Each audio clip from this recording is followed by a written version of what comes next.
Curtis Leone द्वारा लिखित self discipline mindset के इस ऑडियो बुक सारांश में आपका स्वागत है। सेल्फ डिसिप्लिन एक ऐसी अवधारणा है जो अक्सर कई लोगों को डराती और निराश करती है। वे इसे गलत समझते हैं, सोचते हैं कि यह उन्हें मज़ेदार काम करने से रोकता है और उन्हें बोरिंग काम करने के लिए मजबूर करता है।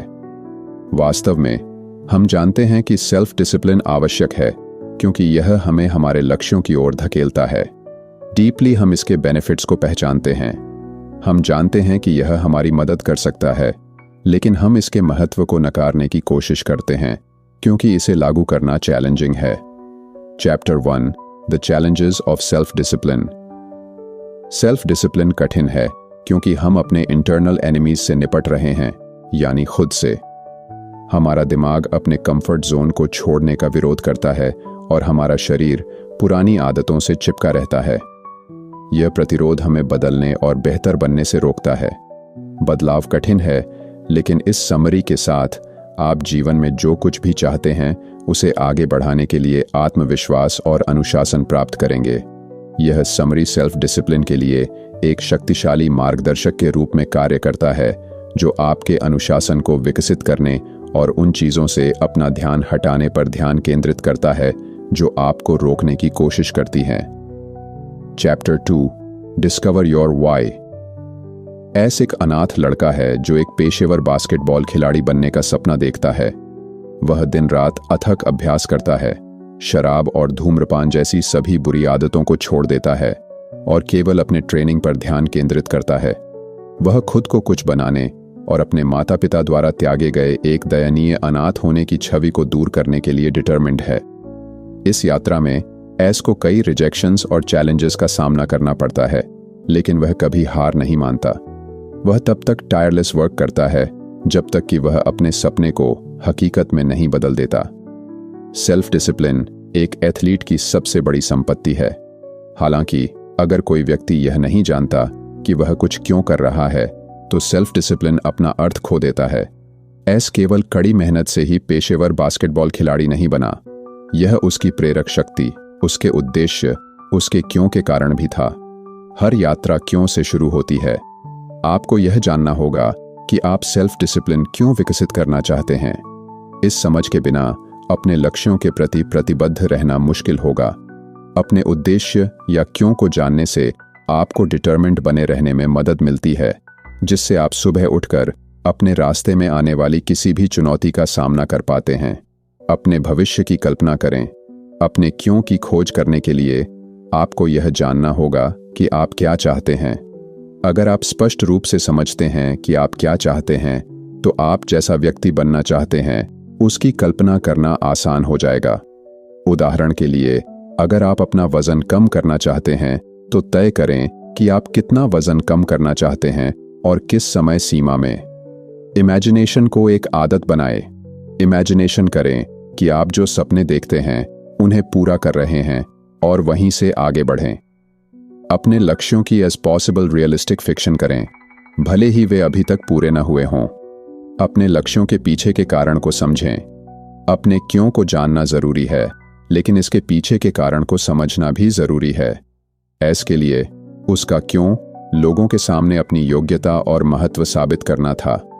इसे समझने के लिए आप 2 लिस्ट्स बना सकते हैं। नंबर 1, डिसिप्लिन के पॉजिटिव इफेक्ट्स।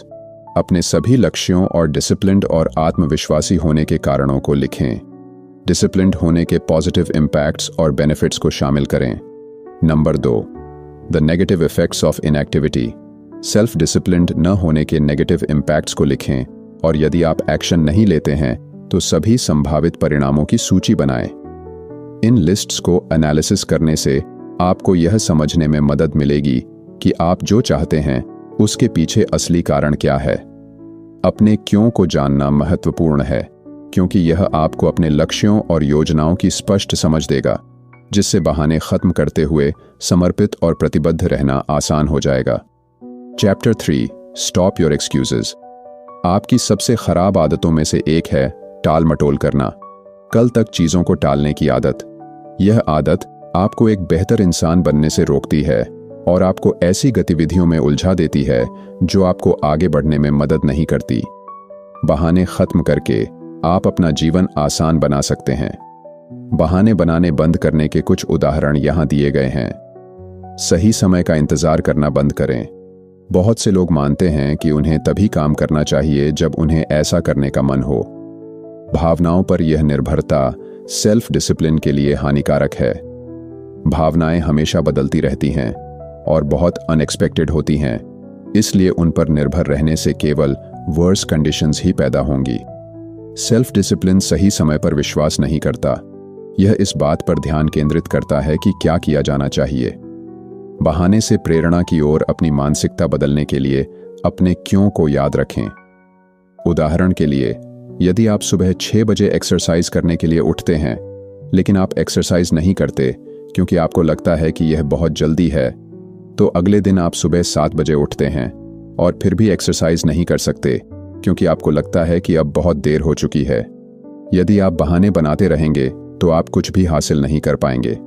इसलिए वह करें जो करने की जरूरत है और बहाने बनाना बंद करें। बहाने बनाना बंद करने का एक और प्रभावी तरीका है अपने निर्णय लेने के स्किल को विकसित करना। Popular book the power of habit के ऑथर चार्ल्स डुहिग के अनुसार हमारी इन आदतों का जिम्मेदार दिमाग का बेसल गैंग्लिया हिस्सा है। यह हिस्सा कमेमोरेशन, इमोशंस और पैटर्न जैसी जानकारी संग्रहित करता है जो सामूहिक रूप से हमारी आदतों का निर्माण करते हैं। जब आप कोई आदत बनाते हैं तो यह स्वचालित हो जाती है। आदत को खत्म करने के लिए आपको निर्णय लेने का अभ्यास करने की आवश्यकता है। पुरानी आदतों को स्वचालित होने से रोकें और नए पैटर्न बनाना शुरू करें। शुरुआत में पुरानी आदतों को हटाना अजीब लग सकता है क्योंकि आपका शरीर हफ्तों, महीनों या सालों तक इन पैटर्न का पालन करता है। यह प्रतिरोध एक चुनौतीपूर्ण लड़ाई हो सकती है, लेकिन आपको यह सुनिश्चित करना होगा कि आप जीतें। उदाहरण के लिए, यदि आप देखते हैं कि आपका वजन बढ़ गया है और आप व्यायाम शुरू करने का फैसला करते हैं, तो आप पहले दिन उत्साहित महसूस करेंगे, लेकिन दूसरे दिन तक आप उत्साह खो सकते हैं और आलस्य की अपनी पुरानी आदत में वापस आ सकते हैं। व्यायाम करना शुरू में अच्छा नहीं लगेगा क्योंकि आप अपनी दैनिक दिनचर्या के खिलाफ जा रहे हैं। हालांकि यदि आप आलस्य को अपने ऊपर हावी नहीं होने देते हैं, तो हर गुजरते दिन के साथ यह आसान होता जाएगा। मंत्र का उपयोग करना भी सहायक हो सकता है। मंत्र एक सकारात्मक मंत्र है जिसे आप प्रतिदिन अपने आप से कह सकते हैं। आपके मंत्र में अपने बारे में और आप क्या हासिल करना चाहते हैं, इसके बारे में सकारात्मक शब्द शामिल होने चाहिए। उदाहरण के लिए, यदि आप प्रतिदिन व्यायाम करना चाहते हैं, तो अपने आप को यह बताने के बजाय कि आप आलसी हैं और व्यायाम करना पसंद नहीं करते, सेल्फ डिसिप्लिन के बारे में एक मंत्र बनाएं। पॉजिटिव एफर्मेशंस करके आप अपने शरीर को व्यायाम करने के लिए मना लेंगे। अपने मंत्र को ऐसी जगह रखें जहां आप इसे प्रतिदिन देख सकें, जैसे कि अपने बेड साइड टेबल पर या अपने दर्पण के सामने, और अपने आप को याद दिलाते रहें। एक एक्शन प्लान बनाएं। अब जब आप अपने क्यों को जानते हैं और अपने बहाने खत्म कर चुके हैं, तो एक व्यावहारिक कार्य योजना बनाने का समय आ गया है। यह योजना आपके लक्ष्यों को प्राप्त करने के लिए आवश्यक कदमों की रूपरेखा तैयार करेगी।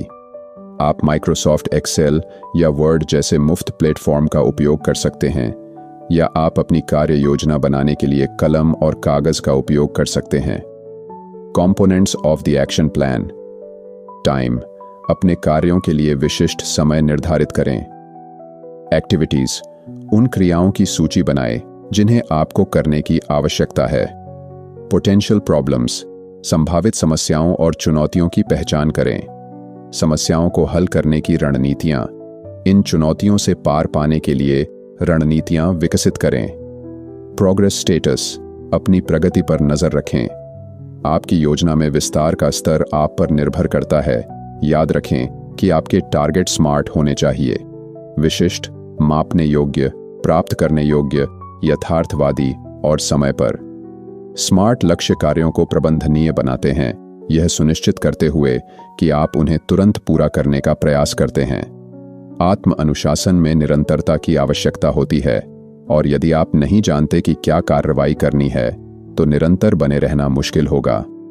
योजना बनाना आपके दिमाग को अनुशासित करने में मदद करता है और प्रतिदिन एक विशिष्ट समय पर शुरू करने से आपको एक दिनचर्या स्थापित करने में मदद मिलेगी। आत्म अनुशासन की आपकी यात्रा में कई चुनौतियां होंगी। इन चुनौतियों से पार पाने के लिए आपको योजना बनाने की जरूरत है कि अगर कुछ अप्रत्याशित होता है तो क्या करना है। संभावित समस्याओं का अनुमान लगाने की कोशिश करें और उन्हें हल करने के लिए रणनीतियां विकसित करें। उदाहरण के लिए, अगर आपको कल सुबह 5 बजे उठना है, लेकिन आप जानते हैं कि आप अलार्म बंद कर सकते हैं और फिर से सो सकते हैं, तो घर पर किसी को अपना जवाबदेही भागीदार बनने और आपको जगाने के लिए कहें। अगर आपकी मदद करने वाला कोई नहीं है, तो अपने फ़ोन को अपने बिस्तर से दूर रखने की कोशिश करें ताकि आपको अलार्म बंद करने के लिए बिस्तर से बाहर निकलना पड़े। Chapter 4 track progress. आपका लक्ष्य सभी संभावित समस्याओं के लिए योजना बनाना और उन्हें ठीक करना है। अपनी प्रोग्रेस को ट्रैक करें, उसको एनालिसिस करें और ज़रूरत पड़ने पर चीज़ों को एडजस्ट करें। पिछले कुछ दिनों में अपनी योजनाओं और परिणामों की समीक्षा करने से आपको यह जानने में मदद मिलेगी कि आपने अपने लक्ष्य की ओर कोई प्रोग्रेस की है या नहीं। कभी कभी गलतियों के कारण आपको अपनी कार्य योजना में महत्वपूर्ण बदलाव करने की आवश्यकता हो सकती है। याद रखें कि असफल होने में कोई बुराई नहीं है। असफल होने से आपको सीखने का मौका मिलता है, जो एक शुरुआती के लिए फायदेमंद है। खुद को दंडित करने के बजाय अपने प्रयासों की सराहना करें। जब आप असफल होते हैं तो आपके पास 2 विकल्प होते हैं, हार मान लेना या फिर खड़े होकर फिर से लड़ना। Chapter 5 overcome temptations. अब जब आप जानते हैं कि कार्य योजना कैसे बनाई जाती है, तो आइए चर्चा करें कि रास्ते में आने वाले डिस्ट्रैक्शन से कैसे निपटें। इस यात्रा को शुरू करना और सेल्फ डिसिप्लिन्ड होना 0 से 100 तक जाने जैसा है। यह उतार चढ़ाव से भरा होगा।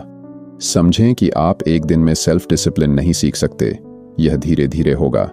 जब आपको अपने लक्ष्यों को प्राप्त करने में कठिनाइयों का सामना करना पड़ता है, तो उनसे निपटने के लिए यहाँ कुछ रणनीतियाँ दी गई हैं। नंबर 1, खुद को डिस्ट्रैक्शन से दूर रखें। आप खुद को किसी और से बेहतर जानते हैं। अगर आपको पता है कि कौन सी चीज़ आपको निराश कर सकती है, तो हर कीमत पर उससे बचें। उदाहरण के लिए, अगर आपको धूम्रपान करना पसंद है, तो जब तक आप इस आदत पर नियंत्रण नहीं कर लेते, तब तक अपने धूम्रपान करने वाले दोस्तों से दूर रहें। सिगरेट के सभी पैकेट और ऐसी कोई भी चीज़ फेंक दें जो आपको धूम्रपान की याद दिलाती हो। नंबर 2, टेम्पटेशंस का विरोध करने की कल्पना करें।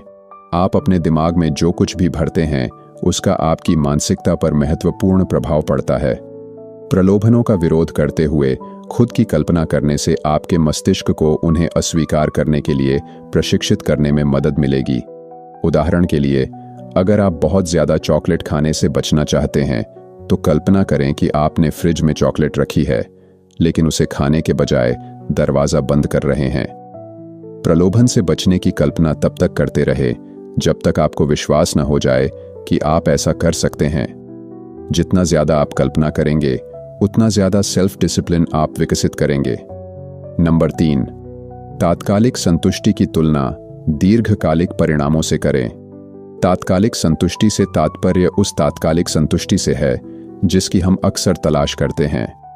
उदाहरण के लिए, चॉकलेट खाने से आपको उस पल में अच्छा महसूस हो सकता है, लेकिन यह आपके दीर्घकालिक स्वास्थ्य लक्ष्यों को कमजोर कर सकता है। खुद को याद दिलाएं कि तात्कालिक संतोष अस्थायी रूप से अच्छी लगती है, लेकिन आत्म अनुशासन के लाभ दीर्घकालिक संतोष की ओर ले जाते हैं। प्रलोभनों के आगे झुकने के परिणामों के बारे में सोचें। उदाहरण के लिए, नियमित धूम्रपान से फेफड़ों के कैंसर जैसी गंभीर स्वास्थ्य समस्याएं हो सकती हैं। इस वास्तविकता की कल्पना करें और अस्वस्थ आदतों की वित्तीय और भावनात्मक लागतों पर विचार करें। अपने विकल्पों के दीर्घकालिक प्रभाव पर ध्यान केंद्रित करके आप तत्काल प्रलोभनों का विरोध करने के अपने संकल्प को मजबूत कर सकते हैं। नंबर 4, खुद को विचलित करें। जब प्रलोभनों का सामना करना पड़े, तो अपना ध्यान अन्य महत्वपूर्ण कार्यों पर लगाएं, जैसे व्यायाम, पढ़ने या अपने लक्ष्यों पर काम करने जैसी गतिविधियां।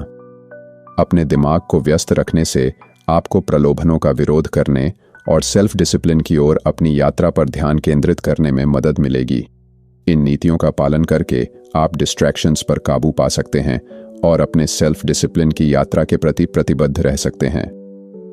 कंक्लूजन: इस समरी में आपको सेल्फ डिसिप्लिन विकसित करने के लिए कई प्रभावी अभ्यास प्रदान किए हैं। इसने आपको दिखाया है कि सेल्फ डिसिप्लिन आपके क्यों को जानने से शुरू होता है।